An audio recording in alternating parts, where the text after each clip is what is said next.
Our story begins in a dark back alley. Wilson Morgan is taking the law into his own hands and is tracking down a man that kidnapped his neighbor's daughter. But Morgan isn't going in empty-handed. He is an Amazo virus survivor, and he has newfound powers that he thinks will aid him on his vigilante quest. Unfortunately, he isn't Bruce Wayne or Barry Allen. He is no hero.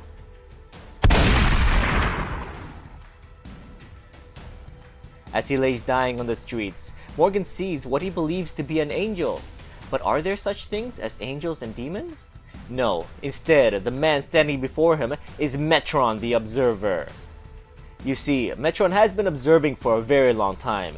His past not clearly defined, and he swears allegiance to no one. He witnessed the war between Apocalypse and New Genesis, and he was the one that came to the Mad God and to Highfather to offer them a deal in order to keep the peace between the two warring planets. The child of Darkseid would be traded and raised on New Genesis, and the Prince of New Genesis would call Apocalypse his new home.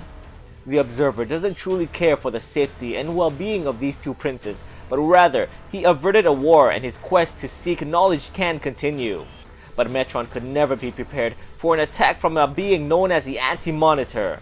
Metron watched as universes fell. Then he watched as others came together. In the end, sacrifices were made. All that was imploded. But he was saved. The universe was reborn as one, and for a time, he observed unobstructed. Until recently, reality was remade when the Flash battled his greatest enemy, causing time itself to rupture. Metron now travels to Earth 3, the world dominated by the crime syndicate, but because of the Anti-Monitor's madness, this world is now uninhabitable. Metron approaches and calls out to the Anti-Monitor by a name long unheard. Hello, Mobius. The Anti-Monitor shows his distaste and blasts Metron, but the Observer is unfazed. You see, as long as Metron sits on that chair, the Anti-Monitor's powers will not be effective. He knows this because a time long ago, Mobius sat on that chair. But now, he is the Anti-Monitor, the Destroyer, and Metron is the new Observer. Metron attempts to reason with the mad being, stating that he is rupturing too many universes and the multiverse cannot withstand another one. Because of his actions, the Anti-Monitor has allowed Brainiac to wander the multiverse collecting worlds unchallenged. But the Destroyer doesn't care. Brainiac will do nothing. He will find nothing. He does not know the truth. Metron now offers the Destroyer of Earths a deal.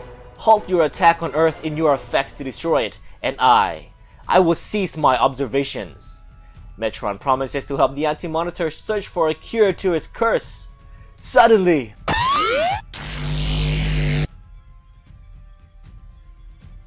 the mad being will not hear it. He has found a way to rid his curse. He will wage war against Apocalypse.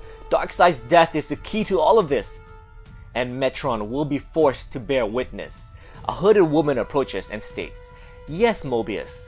Death to my father. Death to Darkseid."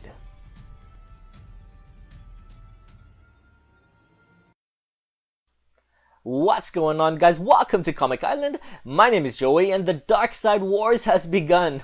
We are not even done the Convergence event yet, and I gotta admit I am so much more stoked over this title than what's happening right now in that. Alright, so let's get into reviewing this issue. I love how they tied in the beginning into the previous Amazo virus story arc.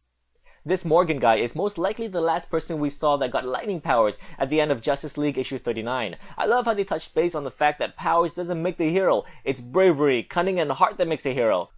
Or a good origin story. Alright, let's get into the fruit of this issue. We are now reintroduced to Metron. Fun fact, he holds the anti-life equation that Darkseid so desperately desire.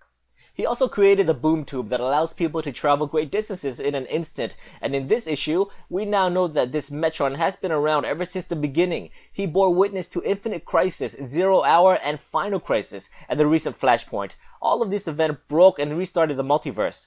Now this is new. I never clearly understood the Anti-Monitor's origins, but in this issue, we got a revelation that depicts the Anti-Monitor with the name Mobius, and that he sat on the chair before Metron ever possessed it.